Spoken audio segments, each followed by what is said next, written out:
The Savior said, O Salvador disse: Vinde a mim, todos os que estáis cansados e oprimidos, e eu vos aliviarei. Muitos de nós carregam fardos pesados. Alguns perderam um ente querido para a morte ou cuidam de outro com doenças graves. Outros foram atingidos pelo divórcio. Outros anseiam por um casamento eterno. Alguns sucumbiram ao apelo de substâncias nocivas ou práticas compulsivas, como o consumo de álcool, tabaco, drogas ou pornografia. Outros têm deficiências físicas ou mentais debilitantes. Alguns se debatem contra a atração pelo mesmo sexo. Outros têm terríveis sentimentos de depressão ou incapacidade. De uma maneira ou de outra, muitos estão oprimidos. A cada um de nós, o Salvador faz um carinhoso convite. Vinde a mim, todos os que estáis cansados e oprimidos, e eu vos aliviarei. Tomai sobre vós o meu jugo, e aprendei de mim, que sou manso e humilde de coração, e encontrareis descanso para as vossas almas, porque o meu jugo é suave e o meu fardo é leve. As Escrituras relatam várias ocasiões em que o Salvador curou os oprimidos. Ele fez os cegos enxergarem e os surdos ouvirem. Fez os paralíticos coxos e aleijados andarem. Purificou leprosos e expulsou espíritos imundos. Lemos muitas vezes que as pessoas curadas desses problemas físicos ficaram sãs. Jesus curou muitos de doenças físicas, mas não deixou de curar os que buscavam ficar sãos de outras enfermidades. Mateus escreveu que ele curava toda sorte de enfermidade e doença entre o povo. Grandes multidões o seguiam e ele curou a todas. Certamente essas curas incluíam enfermidades emocionais, mentais ou espirituais. Ele curou a todas. Em seu sermão na sinagoga no início do ministério, Jesus leu em voz alta esta profecia de Isaías: O Espírito do Senhor é sobre mim, pois que me ungiu para evangelizar os pobres, enviou-me a curar os quebrantados do coração, a pregar liberdade aos cativos e restauração da vista aos cegos, a pôr em liberdade os oprimidos. Quando Jesus declarou que viera cumprir essa profecia, afirmou expressamente que curaria as pessoas com doenças físicas e libertaria também os cativos, socorreria os feridos e aliviaria os angustiados. O Evangelho de Lucas contém diversos exemplos desse ministério. Fala da ocasião em que se reunia muita gente para ouvir Jesus e para ser por ele curada das suas enfermidades. Em outro momento, registra que Jesus curou muitos de enfermidades e que sarava os que necessitavam de cura.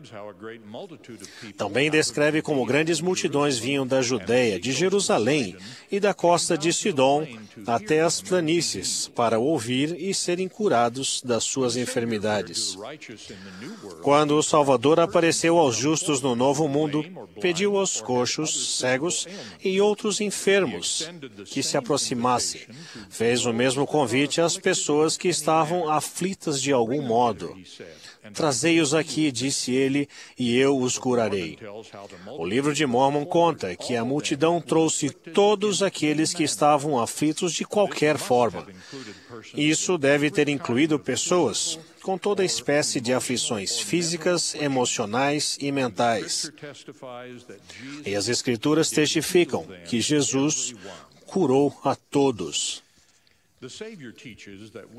O Salvador ensina que teremos tribulações na vida, mas devemos ter bom ânimo, pois Ele venceu o mundo. Sua expiação é abrangente e eficaz, não só para pagar o preço do pecado, mas também para curar todas as aflições mortais. O livro de Mórmon ensina que ele seguirá sofrendo dores e aflições e tentações de toda espécie.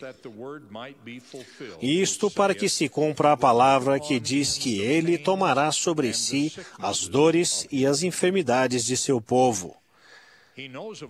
Ele conhece nossas angústias e Ele está sempre pronto a ajudar-nos, como o bom samaritano de sua parábola, quando Ele nos encontra feridos na beira da estrada, ata nossas chagas e cuida de nós.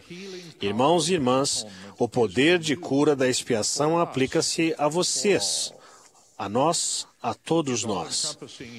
Seu poder inigualável é invocado nas seguintes palavras suplicantes do nosso hino Mestre, o mar se revolta. Mestre, tão grande tristeza me quer hoje consumir. A dor que perturba minha alma, eu peço-te, vem banir. De ondas do mal que me encobrem, quem me fará sair? Eu pereço sem ti, ó meu mestre, depressa vem me acudir.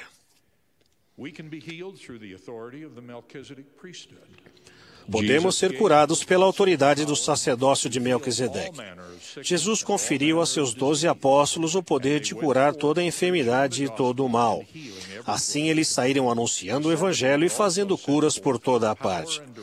Os 70 também foram enviados ao mundo com o poder e a responsabilidade de curar os enfermos.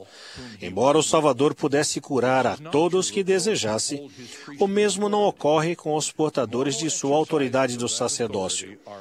O exercício mortal dessa autoridade está condicionado à vontade daquele a quem pertence o sacerdócio.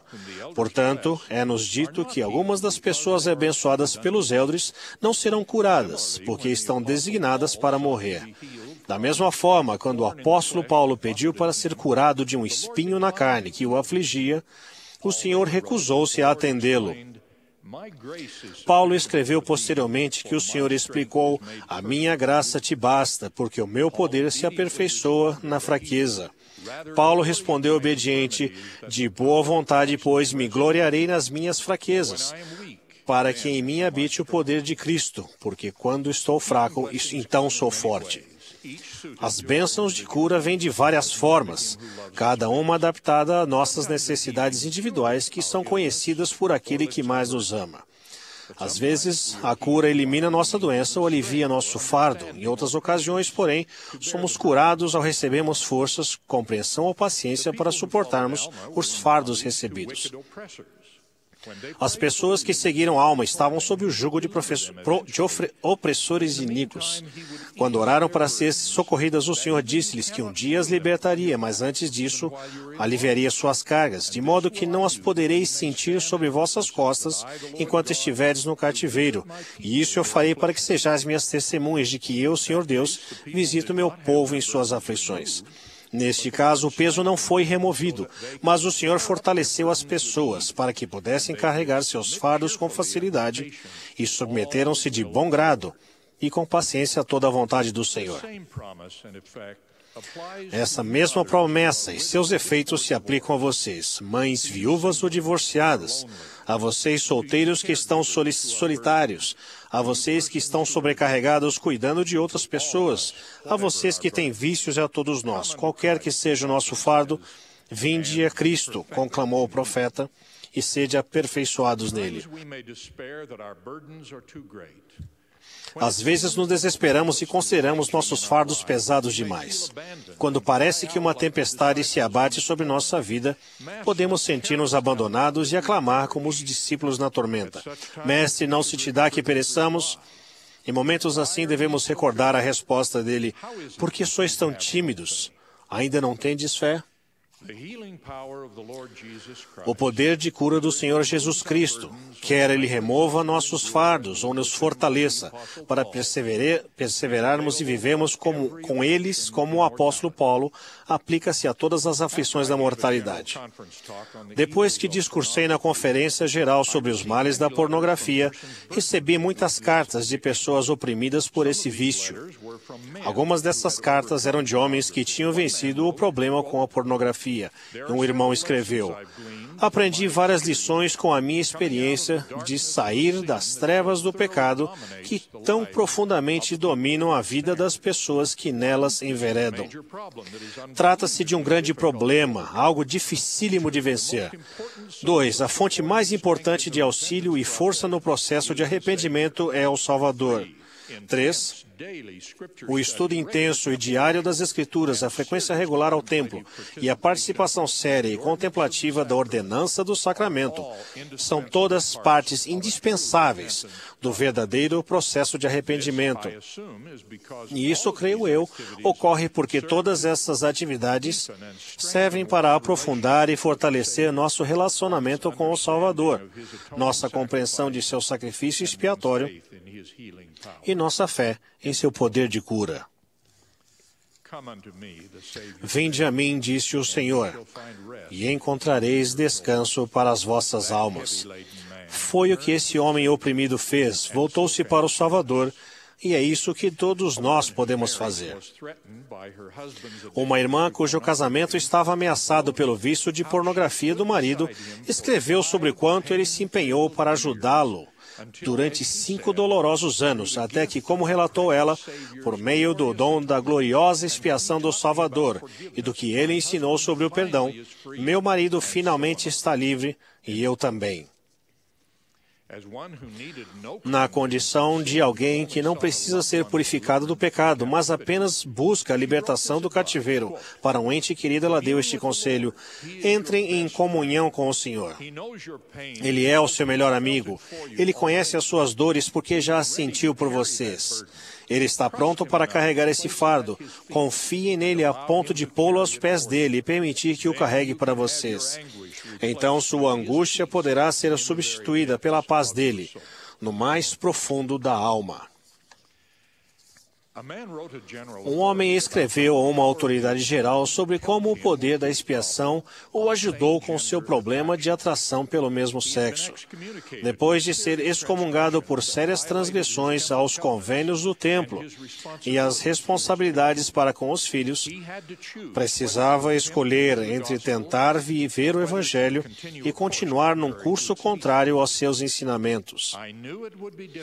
Eu sabia que seria difícil, escreveu ele, mas nem tinha ideia do quanto sofreria. Sua carta descreve a sensação de vazio, a solidão e a indescritível dor que ele sentiu no fundo da alma ao empenhar-se para voltar. Ele orou com fervor para ser perdoado, não raro por horas a fio. Foi fortalecido pela leitura das Escrituras, pela companhia de um bispo amoroso e pelas bênçãos do sacerdócio. Mas o que finalmente fez a diferença foi o auxílio do Salvador. Esse homem explicou: foi apenas por meio dele, da sua expiação. Agora sinto uma gratidão incomensurável. Minhas dores por vezes eram maiores do que eu podia suportar, mas insignificantes, se comparadas ao que ele sofreu. Onde antes havia trevas na minha vida, agora há amor e gratidão.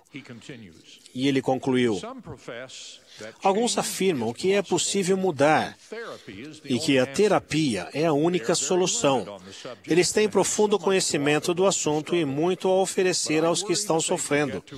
Mas preocupo-me quando se esquecem de envolver o Pai Celestial no processo. Se houver mudança, será segundo a vontade de Deus.